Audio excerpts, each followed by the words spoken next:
Good afternoon students. आज का हमारा टॉपिक है national income by expenditure method. ये हमारा third method of calculating national income है।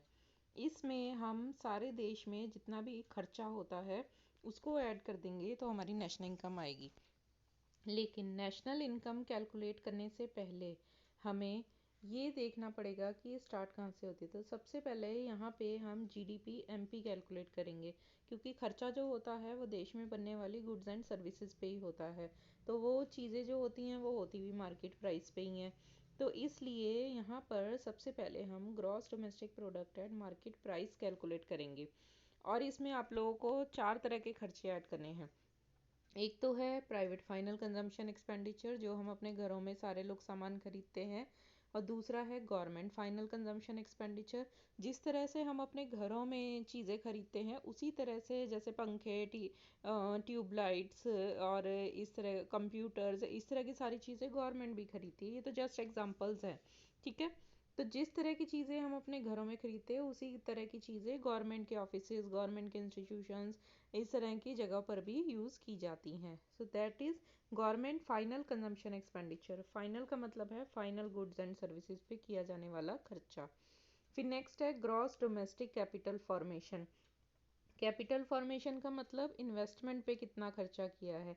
एक खर्चा होता है कंजम्पशन और एक होता है इन्वेस्टमेंट। इन्वेस्टमेंट मतलब हम अपना देश को चलाने के लिए क्या क्या इंफ्रास्ट्रक्चर हम यूज़ करते हैं, या फिर हम मशीनें या हमारी लैंड, इस तरह से, मतलब जो भी प्राइवेट इन्वेस्टमेंट भी हो सकती है वो गवर्नमेंट इन्वेस्टमेंट भी हो सकती है। तो दोनों तरह की इन्वेस्टमेंट को कैपिटल फॉर्मेशन कहा जाता है। इसके बाद जैसे हम अपने देश में खर्चा करते हैं चीज़ों को खरीदने के लिए, वैसे ही हम दूसरे देशों से भी चीज़ें मंगवाते हैं। So that is called net exports. और जिस तरह से हमारे देश में हम दूसरे देशों से चीज़ें खरीद के ला रहे हैं, इसी तरह दूसरे देश के लोग हमारे देश से भी चीज़ें खरीद के लाते हैं। तो जब हम चीज़ों को दूसरे देशों में बेचते हैं, that is called net exports, ठीक है। और जब हम दूसरे देशों से चीज़ें खरीद के लाते हैं उसको क्या कहा जाता है, उसको इम्पोर्ट्स कहा जाता है। तो यहाँ पे नेट का मतलब ये हुआ एक्सपोर्ट्स माइनस इम्पोर्ट्स, ठीक है। Exports minus imports. देखो, नेट एक्सपोर्ट्स का मतलब हो गया एक्सपोर्ट्स माइनस इम्पोर्ट्स। तो ये याद रखना। तो इसका नेट इफेक्ट हम इसमें ऐड कर देंगे। एक्सपोर्ट इसलिए लेते हैं कि एक्सपोर्ट करने से इनकम आती है, तो इसलिए इसको ऐड किया जाता है। इसके बाद इसमें एक कॉन्सेप्ट आया है, ये ग्रॉस डोमेस्टिक कैपिटल फॉर्मेशन। इसको 3 तरह से कैलकुलेट किया जाता है। देखो, फर्स्ट है ग्रॉस डोमेस्टिक कैपिटल फॉर्मेशन। कैसे कैलकुलेट करेंगे, इसमें हमें एक फिक्स्ड वर्ड दिया होगा। जब फिक्स्ड वर्ड दिया होगा तो साथ में हमने चेंज इन स्टॉक भी लेना है, ठीक है। फिक्स्ड का मतलब जितना स्टॉक हमारे पास सेल करने के लिए तैयार है, और चेंज इन स्टॉक में जितना हमारा opening stock, sorry, closing stock, closing stock minus opening stock, जो अभी तैयार तो है लेकिन मार्केट में सेल के लिए नहीं आया है। So that is called change in stock. तो ये सारी चीज़ें भी जो हैं हमारी ग्रॉस डोमेस्टिक कैपिटल फॉर्मेशन का पार्ट है। तो बस इसमें इतना याद रखना, अगर इसमें gross domestic fixed capital formation लिखा हुआ है तो साथ में चेंज इन स्टॉक लेंगे। और दूसरा तरीका है ग्रॉस डोमेस्टिक कैपिटल फॉर्मेशन को कैलकुलेट करने का, जब दिया होगा आपको नेट डोमेस्टिक कैपिटल फॉर्मेशन तो साथ में क्या लेंगे, डेप्रिसिएशन। और तीसरा तरीका है ग्रॉस डोमेस्टिक कैपिटल फॉर्मेशन को कैलकुलेट करने का, जब नेट भी दिया होगा और फिक्स्ड भी लिखा होगा तो आपने चेंज इन स्टॉक भी ले लेना है, और डेप्रिसिएशन, डेप्रिसिएशन नेट के कारण लेना है और फिक्स्ड के कारण आपको चेंज इन स्टॉक लेना पड़ेगा। तो gross domestic capital formation calculate करने के ये तीनों तरीके हैं, ठीक है। इसको यूज़ कहाँ पे किया जाएगा, ये आपका जीडीपी एमपी कैलकुलेट करते समय। तो इसको ध्यान से देख लेना, ये कैलकुलेट कैसे करना है। इसी में ही ज़्यादा टेक्निकल पॉइंट्स आते हैं, बाकी तो एज इट इज़ गिवन होते हैं। इसके बाद है ये फिर नेशनल इनकम निकालना है तो आपने gross domestic product at market price निकाल लिया। अब ये नेशनल इनकम का मतलब क्या होता है, NNP एट FC। अब इसमें ये नेट है, ये ग्रॉस है, ये नेशनल है, ये डोमेस्टिक है। अब नेट और ग्रॉस है तो आपने माइनस डेप्रिसिएशन करना है। अब ये नेशनल और डोमेस्टिक है तो नेशनल कैलकुलेट करना है तो NFIA ऐड करेंगे, और फैक्टर कॉस्ट कैलकुलेट करना है, मार्केट प्राइस गिवन है तो माइनस NIT करेंगे। तो इस तरह से आपका ये नेशनल इनकम कैलकुलेट हो जाएगा। इसके अलावा आप दूसरे कॉन्सेप्ट्स भी कैलकुलेट कर सकते हैं, बस ध्यान रखना है कि पहले सबसे इस मेथड में आपका GDP एट मार्केट प्राइस ही निकलेगा विद एक्सपेंडिचर मेथड। ठीक है, अब इसके कुछ न्यूमेरिकल्स देखते हैं। देखो, जैसे ये न्यूमेरिकल है, इसमें ये गिवन है calculate net domestic product at factor cost. इसमें पर्टिकुलर्स क्या क्या गिवन है, आपको पर्टिकुलर्स देख के ही पता लग जाएगा कौन सा मेथड लगेगा। ये देखो, जैसे ये net current transfer to abroad, इसको तो लेना ही नहीं है क्योंकि ये ट्रांसफर इनकम है। फिर है private final consumption expenditure, net imports, net domestic capital formation, net factor income to abroad, depreciation, change in stock, net indirect tax, government final consumption expenditure, exports. तो ये सारे पर्टिकुलर्स आपको गिवन है, तो solve कैसे करेंगे, हम वही फॉर्मूला लगाएंगे, gross domestic product at market price.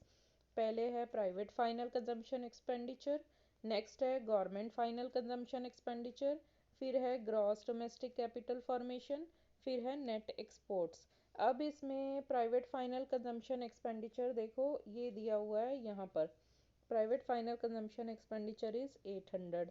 फिर है government final consumption expenditure is 200। फिर नेक्स्ट है नेट डोमेस्टिक कैपिटल फॉर्मेशन 100। ठीक है, फिर इसमें ये नेट गिवन है तो आपको ये डेप्रिसिएशन भी लेना पड़ेगा क्योंकि हमें ग्रॉस डोमेस्टिक कैपिटल फॉर्मेशन चाहिए होता है। फिर इसके बाद हमें लास्ट में क्या लेना है, एक्सपोर्ट्स हैं यहाँ पर, नेट इम्पोर्ट्स। तो आपको दोनों में से क्या लेना होगा, नेट इम्पोर्ट्स लेंगे, एक्सपोर्ट्स खाली नहीं लेंगे। ठीक है, अब इधर देखो, अब ये है आपका private final consumption expenditure 800, government final consumption expenditure 200। Next is आपको ग्रॉस डोमेस्टिक कैपिटल फॉर्मेशन चाहिए, लेकिन गिवन क्या है, net domestic capital formation that is 100। फिर डेप्रिसिएशन लेनी पड़ेगी साथ में 50, क्योंकि नेट है तो उसको ग्रॉस बनाना पड़ेगा। अब नेट एक्सपोर्ट्स गिवन है, नेट एक्सपोर्ट्स ये देखो, इसको ध्यान से देख लो, नेट इम्पोर्ट्स है, सॉरी नेट इम्पोर्ट्स है ये। ठीक है, तो नेट इम्पोर्ट्स के लिए आपको यहाँ पे लिखना तो नेट एक्सपोर्ट्स ही है, लेकिन जब सम में तो हमने इसको ऐड करना है यहाँ पर, लेकिन क्योंकि ऊपर आपको नेट इम्पोर्ट्स लिखा हुआ है तो ये माइनस का निशान लगाएंगे। ठीक है, और आपको ये वैल्यू भी जो है वो माइनस में ही ऑलरेडी गिवन है, तो दैट इज माइनस माइनस क्या हो जाएगा, प्लस हो जाएगा। तो ये सारा सॉल्व करके आपका 1170 आ जाएगा। ठीक है, ये एक्सपोर्ट्स, ये वाले एक्सपोर्ट्स को लेने की ज़रूरत नहीं है क्योंकि इसमें यहाँ पर ऑलरेडी नेट इम्पोर्ट्स गिवन है। इसका -20 का मतलब है कि हमारे इम्पोर्ट्स नेगेटिव में है, ये एक्सपोर्ट्स ज़्यादा होंगे, इस वजह से हमारे इम्पोर्ट्स जो हैं वो माइनस में आ रहे हैं, तो इट मीन्स हमारे ये नेट एक्सपोर्ट्स की ही वैल्यू है। ठीक है, अब कैलकुलेट क्या करना है, net domestic product at factor cost. तो इसको देखो ध्यान से, अब net domestic product at factor cost calculate करना है, GDP एट MP हमने कैलकुलेट किया। अब इसमें डिफरेंस क्या है, नेट और ग्रॉस का, तो माइनस डेप्रिसिएशन करेंगे। डोमेस्टिक डोमेस्टिक सेम है तो कुछ भी नहीं करना है NFIA का। अब फैक्टर कॉस्ट निकालना है, मार्केट प्राइस गिवन है तो आप माइनस NIT करेंगे। तो सारा सॉल्व करेंगे तो आपका 1000 करोड़ जो है वो net domestic product at factor cost आ जाएगा। इसी तरह से हम एक और न्यूमेरिकल देख लेते हैं। इसमें करना है calculate national income. National income का मतलब NNP at FC, NNP at factor cost, net national product at factor cost calculate करना है। ठीक है, अब इसमें देख लो, शुरुआत से ही यही करेंगे, gross domestic product at market price, वही formula, private final consumption expenditure, government final consumption expenditure, gross domestic capital formation, net exports. Formula आपने एज इट इज़ लिखना है। फिर उसके बाद देखो प्राइवेट फाइनल कंजम्पशन एक्सपेंडिचर, ये गिवन है यहाँ पर 500, तो ये हमने यहाँ पर 500 लिख दिया। फिर इसके बाद है government final consumption expenditure that is 100, तो ये भी हमने यहाँ पर 100 लिख दिया।